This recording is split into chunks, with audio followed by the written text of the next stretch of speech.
સહજાનંદ સ્વામી મહારાજની જય. શ્રીજી મહારાજ કરિયાણા ગામ પધાર્યા છે.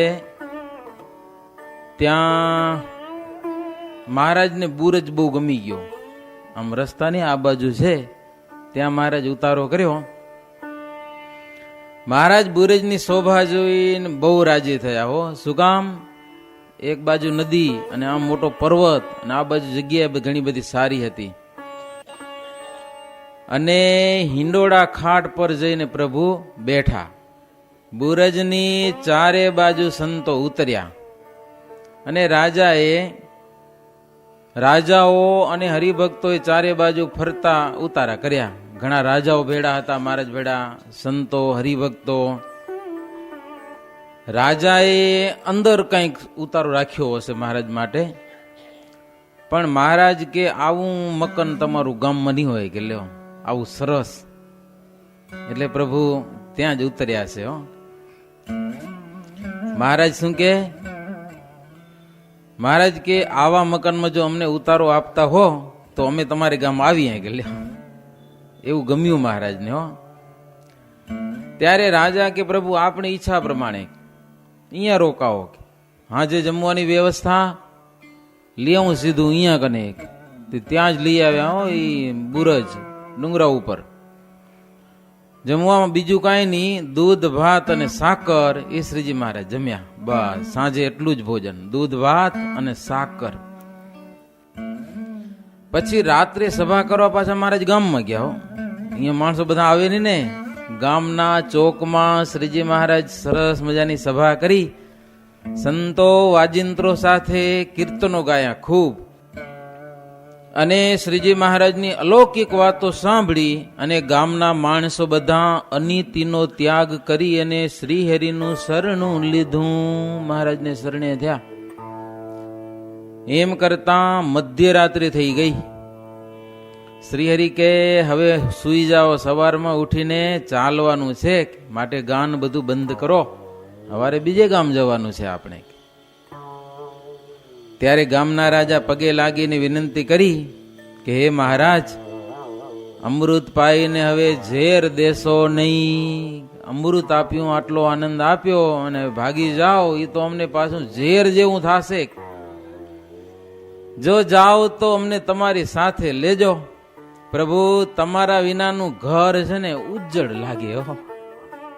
ઉજ્જડ લાગે, ઉજ્જડ. ઘરમાં રહેવું ફાવતું નથી. તમે રહો તો ઘરમાં રહેવું ગમે. કારણ કે પ્રભુ અમારી ચિત્તવૃત્તિ તમારામાં એવી ચોટી ગઈ છે, હવે ઉખડે એમ નથી કે હો ગમે તેમ કરો. કાં ભેગા લઈ લો અને કાં તમે અહીંયા રહ્યો. એવી વાત કરે છે. ત્યાં ખંભાળા ગામના મોકા ખાચર આવ્યા સાંજે. એ આગ્રહ કરવા માંડ્યા. ત્યારે શ્રીજી મહારાજ કે હમણાં બહુ તાણ કરશો નહીં. અમારી એક ઈચ્છા છે કે બધાની ઈચ્છા પૂરી કરીશું. વહેલા કે મોડા તમારા ગામમાં આવશું. કોઈ ગામને મૂકશું નહીં, પણ બહુ આગ્રહ તમારે કરવો નહીં. કારણ કે હમણાં અમને કારિયાણી જવાની એમની ઈચ્છા છે, ઉતાવળ છે. ખટવાંગ રાજાનું ગામ કારિયાણી અમને જવું છે. અમારા ગુરુ રામાનંદ સ્વામી ત્યાં બહુ રહેલા છે, એટલે અમને કારિયાણી જવું છે. ત્યાંથી પછી શ્રીનગર એટલે અમદાવાદ, પછી વડનગર, વિસનગર અને પ્રાંતિજ સુધી ફરી અને ભુજનગર હજી જવું છે. પછી આવશું તમારા ગામમાં. હમણાં બહુ આગ્રહ ન કરશો. પછી શ્રીહરિ રાત્રે પોઢી ગયા. પ્રભાત થતા સૌ સંતો જાગીને હરિગુણ ગાવા લાગ્યા. એ સાંભળીને પ્રભુ ઉઠ્યા. મહારાજ ઉઠ્યા પછી શૌચ જઈ આવ્યા, દાંતણ પાણી કર્યું. પછી મહારાજ સ્વર્ગમાંથી એક ઘોડો મંગાવ્યો. અમે એવું લખ્યું કે દેવ ઘોડો મંગાવ્યો, દેવ ઘોડો. અને પછી એના ઉપર બેસી અને 1.5 પોર સુધી ઘોડો દોડાવ્યો. એ ડુંગરની ધાર ઉપર. ક્યાંની વાત ચાલે? કરિયાણા ગામની. 1.5 પોર એટલે કેટલી વાર થઈ ખબર? 4.5 કલાક થઈ. એટલો ઘોડો દોડાવ્યો નદીથી દક્ષિણ બાજુ અને બુરજથી થોડું પશ્ચિમ બાજુ ઘોડો એટલો બધો ફેરવ્યો કે તેના ઘોડાકાર ચિહ્ન હજુ પણ દેખાય છે. લ્યો, એટલો મહારાજ ઘોડો ફેરવ્યો. એવી લીલા પ્રભુ ત્યાં કરી અને પછી શ્રીજી મહારાજ સ્નાન કર્યું. સ્નાન કરીને બુરજમાં આવ્યા, બાલ મુકુંદની પૂજા કરી. રાજાએ બહુ પ્રકારની રસોઈ કરાવી હતી. ઈવેરી ગામમાં રસોઈ કરાવી હતી. હવે બીજે દિવસે એટલે પ્રભુ તૈયાર થઈ અને ધામધૂમ પૂર્વક ખાલી ગામમાં જમવા જવું હોય ને તો એમને એમ નહીં, સંતો હોય કીર્તનો ગાતા જાય ને વાજિંદ્રો વાગતા જાય ને નિરાંતે હાલ્યા જાય ને એમ મહારાજ દરબારમાં પધાર્યા. રાજ દરબાર પણ બહુ શોભતું હતું. શ્રીહરિ અશ્વથી ઉતરી ગાદી તકિયા બિછાવેલા, તેના ઉપર શ્રીહરિ બિરાજમાન થયા. પછી થાળ તૈયાર થયો એટલે પીતાંબર પહેરી શાલ ઓઢી સોનાના બાજોઠ પર શ્રીહરિ જમવા બેઠા અને અનેક પ્રકારના પકવાનો શ્રીહરિ જમ્યા. રાજાના ભાવને મહારાજ બહુ વખાણ્યો અને પ્રસાદી રાજાને શ્રીહરિ આપી છે. પછી રાજાએ મહારાજની અને સંતોની પૂજા કરી પરવારીને પછી ચાલવા તૈયાર થયા. હવે તો જાવું છે ને. ચાલ્યા વાજતે ગાજતે. જેવા મહારાજને ભાવથી ગામમાં લઈ આવે ભક્તો, એવા ને એવા ભાવથી પાછા વડાવે. હે વાજિંત્રો બધા સજ્જ કરીને નદી ઉતરતા સુધી શ્રીહરિને વડાવવા માટે બધા ભક્તો આવ્યા. પાછા કોઈ વડે નહીં એટલે મહારાજ કે તમે પાછા વળો તો અમે ફરીવાર તમારા ગામમાં આવશું. એટલે બધા ઉભા થઈ રહ્યા. મહારાજે કોલ આપ્યો કે ફરીવાર અમે તમારા ગામમાં આવશું, અમારી આજ્ઞાથી પાછા વળો. એમ શ્રીહરિ વિનોદ કરતા વાવડી ગામે આવ્યા. વાવડી ગામમાં ભાયા ખાચર તેને ઘેર શ્રીહરિ પધાર્યા. થોડું ભોજન કર્યું, એનો ભાવ હશે, રાત નતું રોકાવું મહારાજને. પ્રભુ ત્યાંથી આગળ ચાલ્યા. માંડવધાર પ્રભુ પધાર્યા છે. ત્યાં કેટલાક ચારણ લોકો મહારાજને સન્મુખ આવ્યા અને 10 અવતારના નામ કહીને પ્રભુની સ્તુતિ કરી, 10 અવતારની. અને 24 અવતારનું પણ એક કવિત્વ બનાવ્યું હતું, એ પણ શ્રીહરિને સંભળાવ્યું. અને શ્રીહરિનો જય જયકાર બોલી અને મહારાજની વિનંતી કરી, પ્રભુ અમારા વંશનો ઉદ્ધાર કરજો, ચારણ જ્ઞાતિ એનો ઉદ્ધાર કરજો મહારાજને. એમ પ્રભુને વિનય કર્યો. મહારાજને આશીર્વાદ આપ્યા. પછી શ્રીહરિ ત્યાંથી આગળ ચાલતા ઉન્મત્ત ગંગા ઉતરી અને સ્નાન કરેલું છે. ઉન્મત્ત ગંગા એટલે ઘેલા નદી. અને શ્રીહરિએ અલર્ક રાજા પાસે એટલે અલિયા ખાચર પાસે જીવા ખાચરને ખબર કરાવી કે અમે આવીએ છીએ. અને ખટવંગ રાજાએ અભય રાજાને જાણ કરી, કારણ કે એ બે મિત્ર હતા. જાણ થઈ એટલે એ રાજાઓ જીવા ખાચર અને અભય રાજા સામે આવ્યા છે, પોતાનું આખું એક સૈન્ય લઈને વાજિંદ્ર વગાડતા વગાડતા 2 ખેતર જેટલું આવ્યા મહારાજને સન્મુખ. ઘેલા નદી તો આમ લાંબી ઘણી છે ને. ત્યાં શ્રીહરિના દર્શન થયા. સંત સભા મધ્યે શ્રીહરિ ઊંચા આસન ઉપર બેઠા હતા. લ્યો, ત્યાં નદી કિનારે સભા કરીને બેઠા હતા. હાલતે ચાલતે મહારાજ સભા કરતા. લ્યો, કે દરબારમાં જ કરવી કે ગામમાં જ કરવી એમ નહીં, કે ગામના માણસોને જ ઉપદેશ સંભળાવવા. પોતા ભેળાય ઘણા હોય ને, સંતો કેટલા ભેગા હતા, રાજાઓ, કાઠીઓ. મહારાજની ઈચ્છા થાય ને સ્થળ જુએ કે નદીનો રળિયામણો કિનારો, બેસી જાઓ મહારાજ કે. પોતે ઊંચા આસન ઉપર બેસી, કારણ કે ઓલે આવવાના છે ને, સામેથી આવવાના છે તો એવી તૈયારી મહારાજ રાખતા. એમ હાવ જેમ તેમ નહીં. મોટી સભા ભરીને ઊંચા આસન ઉપર શ્રીહરિ બેઠા હતા. બંને શ્રીહરિને પગે લાગ્યા અને ખૂબ આનંદ પામ્યા. શ્રીહરિ કુશળ સમાચાર પૂછ્યા. બંને રાજાઓ પોતાના ધનભાગ માની અને મહારાજને કીધું, પ્રભુ ગઢપુરમાં પધારો. મહારાજ હવે ગઢપુર જાય છે. પણ એની પાસે હાથી નતો. મહારાજ કે હાથીની જરૂર નથી. મહારાજની પાસે ઓલો દેવ ઘોડો હતો ને, ભેડો લઈ ગયા હતા. તે મહારાજની ઈચ્છાથી ઘોડો હાથી બની ગયો લ્યો, જબરજસ્ત. ઘોડો જ હાથીનું રૂપ લઈ લીધું. હવે દોડવું નથી, મહારાજ કે હાથી બની ગયો. અને એના ઉપર સોનાની અંબાડી મૂકી, એના ઉપર શ્રીજી મહારાજ બિરાજમાન થયા અને મુક્તાનંદ સ્વામી ચામર કરવા લાગ્યા. સાંજનો સમય થયો, દિવસ અસ્તાચળને પામો આવ્યો. મહારાજ આવ્યા ગઢપુર ગામમાં, પણ અંધારું થવા આવ્યું. લઈ બધા માણસો મસાલો લઈને આવ્યા. મસાલો મસાલો થઈ રહ્યા, અંજવાડું અંજવાડું થઈ ગયું, મસાલો બધી કરી આવ્યા. તેથી શોભાનો કોઈ પાર ન રહ્યો લ્યો, એવી શોભા થઈ. વિશ્વકર્માએ રચ્યું હોય એવું ગઢપુર શહેર શોભવા લાગ્યું. ચિત્ર અને વિચિત્ર મકાનોથી બહુ શોભતું હતું. મહારાજ પધાર્યા. સાંજનો સમય, ત્રીજું પૂર સમાપ્ત થયું અને ચોથા પૂરમાં પ્રવેશ કરીએ. સ્વામિનારાયણ હરે. શ્રી હરિ ધર્મ કુમાર વંદુ વારંવાર, ચતુર્થ પુર અબ કહત હું યથામતિ અનુસાર. મુક્તાનંદ સ્વામી કે ધર્મકુમાર શ્રીહરિને વારંવાર પ્રણામ કરી અને હવે ચોથા પૂરમાં પ્રવેશ કરીએ. ભગવાન શ્રીહરિ ગઢપુર પધાર્યા છે. ગઢપુરના રાજા અભય અને જીવા ખાચર ધજા, પતાકા, ફૂલના વિચિત્ર પ્રકારના ઝાડ, અનેક પ્રકારના રંગો પૂરેલા છે. રંગોળીઓ, ઘરો ઘર તો રંગોળીઓ પુરાણી છે. એવું સરસ મજાનું વૃંદાવન બનાવી દીધું હો ગઢપુર ગામને. મહારાજ પધાર્યા છે. કુંભ સ્થાપ્યા છે, તોરણો બાંધ્યા છે આખા ગામને. અને શ્રીજી મહારાજની પણ અદભુત શોભા છે. મોતીના હાર ધારણ કરેલા, મસ્તકમાં પાઘમાં સરસ મજાનો શિરપેચ બાંધેલો છે. મોતીના તોરા, કલંગી, કાનમાં કુંડળ, નંગજડિત બાજુબંધ, ભાલમાં સરસ મજાનો તિલક અને ચાંદલો. એ તો જોઈએ કે ન જોઈએ? એના વિના કપાળ ભૂંડું લાગે. હા હો, એ તો હોવું જ જોઈએ. હાથમાં વેડ, વીંટી, 10 આંગળીઓ શ્રીહરિના અદભુત શોભતી હતી. અનેક આવા આભૂષણો ધારણ કરેલા શ્રીહરિ રાજમાર્ગમાં ધીરે ધીરે ચાલ્યા આવે છે. પૂરજનો બધા પ્રભુના દર્શન કરવા માટે ઉમટી પડ્યા હો.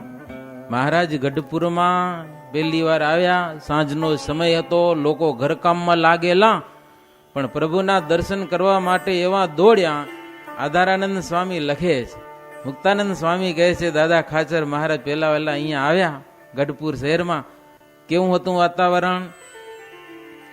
કેટલાક લોકો દર્શન કરવા માટે ચિત્રની પેછે સ્થિર થઈ ગયા. ચિત્રેલા ભીતમાં હો ને પૂતળા એમ થઈ ગયા. અને સ્ત્રીઓ તો ઘરનું કામકાજ મૂકીને દોડી મહારાજના દર્શન કરવા. દોડો રે દોડો, મહારાજ આવ્યા. કોઈ ખાવાનું પડતું મૂકીને દોડ્યા, કોઈ ગાયો દોવી પડતી મૂકીને દોડ્યા, કોઈ અવડા સવડા વસ્ત્ર પહેરીને દોડ્યા મહારાજના દર્શન કરવા માટે. કોઈક તો ધાવતા બાળકોને પણ મૂકીને પ્રભુના દર્શન કરવા આવ્યા. શ્રીહરિના દર્શન કરવા લોકો દોડે છે. ભાવિકજનો દર્શન કરી શ્રીહરિની મૂર્તિને સોનાના ફૂલથી વધાવતા હતા. હૈ ગુલાલ ઉડતો હતો અને રાજાના દ્વાર આગળ શ્રીહરિ પધાર્યા. હરિભક્તો બધા ઉત્સવ કરતા હતા અને ધૂન મચાવી દીધી જોરદાર પ્રભુ નામની.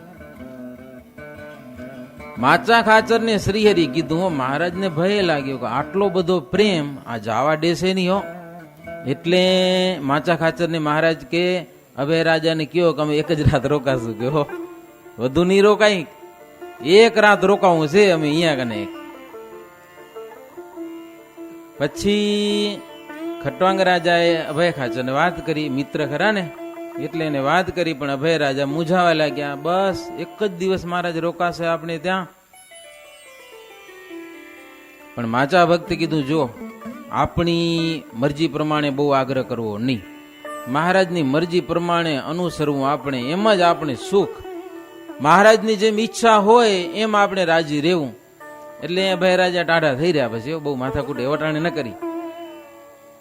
પછી અભય રાજા મહારાજને કે પ્રભુ દરબારમાં પધારો ને આપણી મરજી હોય ત્યાં સુધી રહેજો. કે હો આવો અવસર અમને વારે વારે મળે નહીં. તમે આવો અમારે આંગણે સેવા કરવાનો અવસર.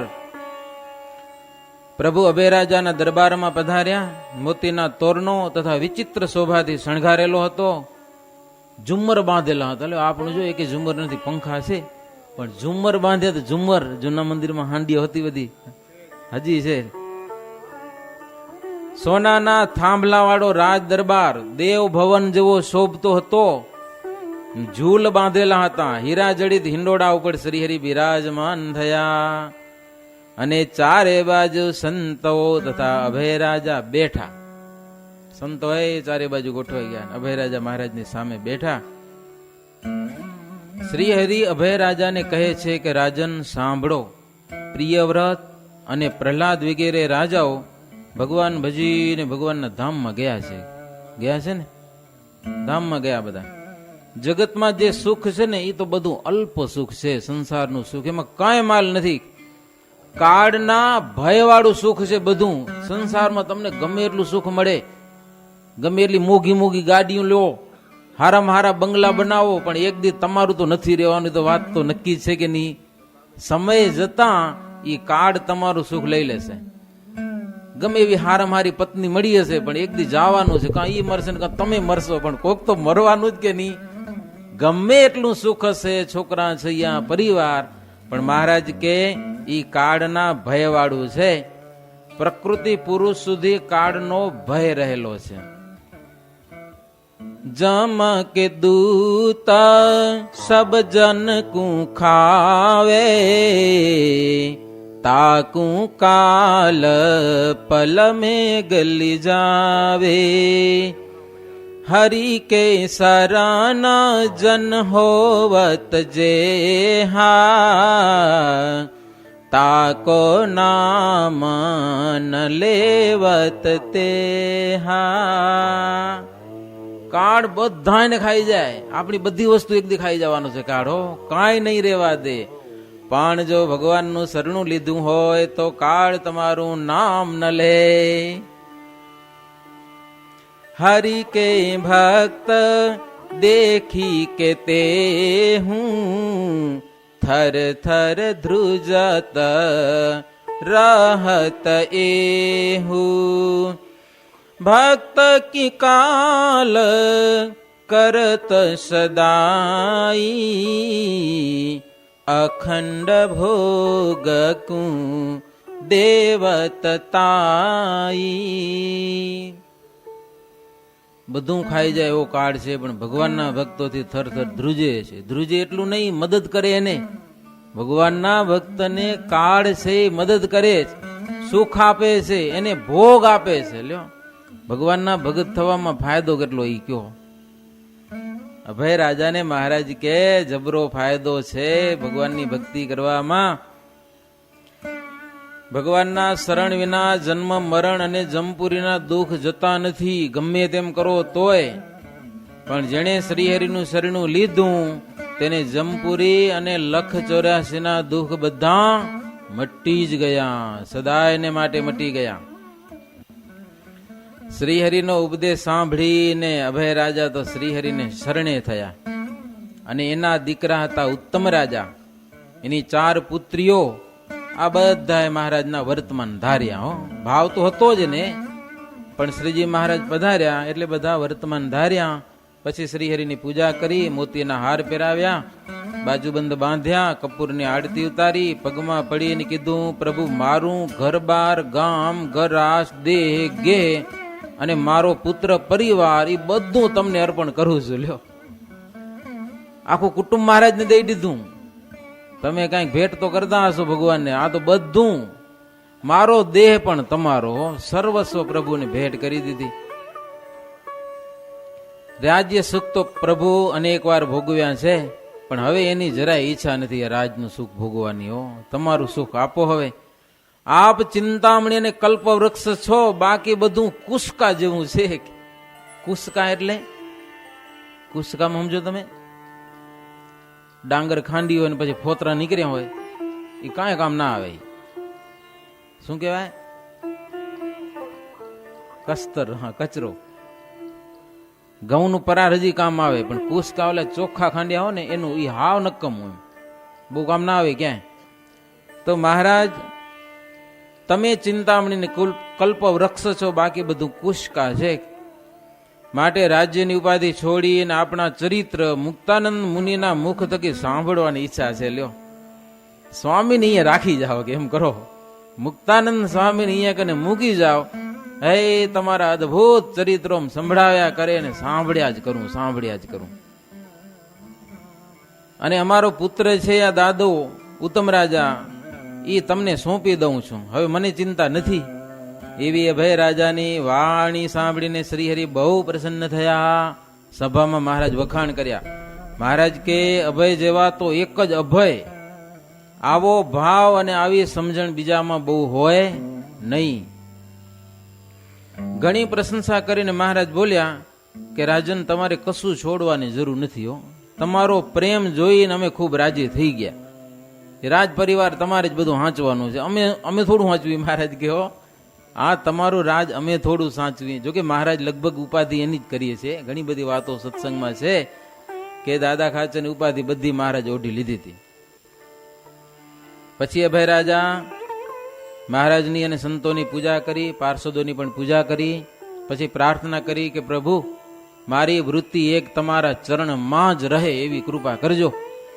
ઈર્ષા, ક્રોધ, અસૂયા વગેરે જે પાપ છે ને તથા માન મોટાઈનો ભાવ એ મારામાં કદી ના આવે અને તમારા દાસનો દાસ થઈને રહું એવું મને વરદાન આપો. લ્યો કામ ક્રોધાદિક પીડે નહીં અને તમારા દાસનો દાસ માન મોટાઈ ક્યારે ના આવે. ત્યારે શ્રીહરિ કહ્યું કે તમારા વંશનો અને તમારા પરિવારનો અને તમારા ગામના લોકોનો અમે ઉદ્ધાર કરીશું. ઈ અમારો તમને કોલ છે, જાઓ. આખા ગામની મારે ચિંતા લઈ લીધી, ગઢપુર ગામની. પછી અભય રાજા શ્રીહરિનો હાથ ગ્રહણ કરી અને પોતાની બધી રાજ્ય સમૃદ્ધિ બતાવી. હો હે ખજાના બધા બધું બતાવ્યું. મહારાજા તમારું હવે કે લ્યો.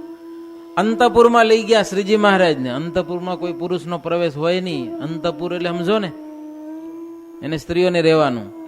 પણ અભય રાજા મહારાજને ત્યાં લઈ ગયા. એ બધા ઓજલમાં રહેનારા હોય, એ અંતપુરમાં હોય તો લાજ કાઢીને બેઠા હોય, દરબારોના બૈરામ બધું આવું બધું બહુ હોય. પણ અભય રાજા કે આ તો આપણા બાપ આવ્યા છે, બધા પગે લાગો. એની લાજ કાઢવાની ન હોય, બાપની લાજ કાઢે કોઈ? ભગવાન તો આપણા બાપ કહેવાય. પગે લાગો, બધા ઘૂમટા કાઢીને દર્શન કરી લ્યો મહારાજના. આવા દર્શન ક્યારે મળશે? પછી શ્રીહરિ હાથી ઉપર બેસી મુક્તાનંદ સ્વામી ચામર કરવા લાગ્યા અને ઊભી બજારે પ્રભુ ચાલતા થયા. સ્ત્રીઓએ મોતીડાથી પ્રભુને વધાવ્યા છે. માણેક ચોકમાં શ્રીહરિની સવારી આવી અને ત્યાં બહુ ભીડ થઈ. માણેક ચોક મંદિરની સામે જ. મહારાજ હવે જાય છે જીવા ખાચરના દરબારમાં. અને જીવા ખાચરે તો બહુ ગુલાલ ઉડાડ્યો. એ તો થોડું વધારે કરે એવા હતા ને. મહારાજના ઉતારા આજે જીવા ખાચરના દરબારમાં હતા. શ્રીહરિ જીવેન્દ્ર નૃપના દરબારમાં પધાર્યા અને તેની શોભાનો કોઈ પાર રહ્યો નહીં. રાજદ્વારમાં મોતીના તોરણો બાંધ્યા હતા. સોનાના સ્તંભોવાળો વિચિત્ર રીતે શણગારેલો દરબારમાં મખમલના ગાદી તકિયા બિછાવેલા, હે પલંગ બિછાવેલા. મહારાજ વાજતે ગાજતે જીવા ખાચરના દરબારમાં ગયા અને શ્રીહરિ પલંગ ઉપર બિરાજમાન થયા. મુકુંદાનંદ અને જયાનંદ વર્ણીએ સરસ મજાનો થાળ કર્યો. દૂધ પાક, પૂરી, ભજીયા, વૈતાકનું શાક શ્રીહરિ ભાવથી જમ્યા. જીવેન્દ્ર અને મૂળો ખાચર બે ભાઈ હતા. શ્રીહરિએ તેમને બહુ માન આપીને પાસે બેસાડ્યા. જમવા ગયા ને મહારાજ, પાસે બેસાડ્યા અને પોતાની પ્રસાદી આપીને જમાડ્યા. મહારાજની ભેળા. મહારાજ જમ્યા પછી સંતોને જમાડ્યા. પછી સભા થઈ. ગાયક સંતો મધ્યરાત્રિ સુધી ભજન ગાયા. પછી પ્રભુ પોઢી ગયા. સવાર થયો એટલે સંતો જાગ્યા અને નારાયણ ધૂન કરવા લાગ્યા. સાથે શ્રીહરિ, સંતોની સાથે શ્રીહરિ ઉન્મત્ત ગંગામાં સ્નાન કરવા પધાર્યા છે. શ્રીજીના પધારવાથી ઉન્મત્ત ગંગા અનુપમ રૂપ ધારણ કરી, એટલે એક સ્ત્રીનું સુંદર રૂપ ધારણ કરી અને શ્રીહરિની પ્રાર્થના કરવા લાગી. એની પ્રાર્થના સાંભળીને મહારાજ ખૂબ રાજી થયા. ઉન્મત્ત ગંગાને એવું વરદાન આપ્યું કે શ્રીહરિએ તેને સર્વે તીર્થોમાં મુખ્ય કરી મૂક્યો. જેટલા તીર્થો છે એ બધાય કરતા શ્રેષ્ઠ ઉન્મત્ત ગંગા, બધાય કરતા શ્રેષ્ઠ. અને તે ભક્ત થઈ ગઈ નદી. શું? ઈ ઘેલા નદી ભગવાનની ભક્ત બની ગઈ. પછી મહારાજને સંતો બધા દાંતણ પાણી કર્યા અને સ્નાન કરેલું છે. દાંતણ પાણી કરી અને ઘેલામાં સ્નાન કરેલું છે. અને શ્રીજી મહારાજ ઉન્મત્ત ગંગાનો અપાર મહિમા કીધો છે. એ ઘેલા નદીનો જબરો મહિમા. સો સબ સદ્ય ગતિ કુલહાવે, ભૂત પ્રેત જમપુર છૂટ જાવે. यह गंगा को बूंद जल जो, अंत समय जेहि मुख परे सो. तिन से जमदूता दूर होवे, तेहि सन्मुख कबू न जोवे. ऐसो हरि तेहि दियो प्रतापा, तिनको कोउ से न होय युथापा. ઉન્મત્ત ગંગાનો શ્રીજી મહારાજ ખૂબ મહિમા કીધો. અંત સમયે એક જલનું બિંદુ મુખમાં પડી જાય ને એને કોઈ દિવસ જમના દર્શન થાય નહીં. શ્રીજી મહારાજ સ્નાન કરી અને પાછા દરબારમાં પધાર્યા. સુવર્ણના સિંહાસન ઉપર પ્રભુ બિરાજમાન થયા. મહારાજની અને સંતોની પૂજા થઈ. જીવા ખાચર પણ પરિવાર સહિત શ્રીહરિનો આશ્રય કરેલો છે. અને મહારાજને કીધું, પ્રભુ આપણા જે નિયમ હોય એ અમને સંભળાવો. એ કથા મહારાજ આવતીકાલે કહેશે. એવી રીતે ચોથા પૂરનો ચોથો તરંગ થયો. સહજાનંદ સ્વામી મહારાજની જય.